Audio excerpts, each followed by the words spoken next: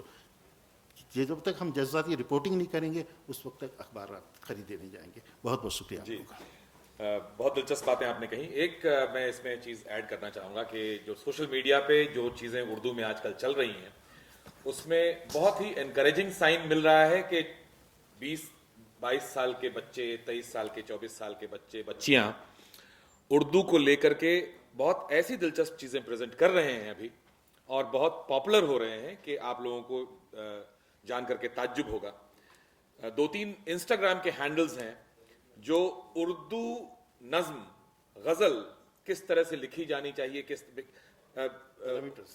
Metre اس کا کیا ہونا چاہیے، اور کس طرح کی لینگویج ہونی چاہیے، ردیف کیا ہے، قافیہ کیا ہے. 24-25 سال کے بچے بچیاں یہ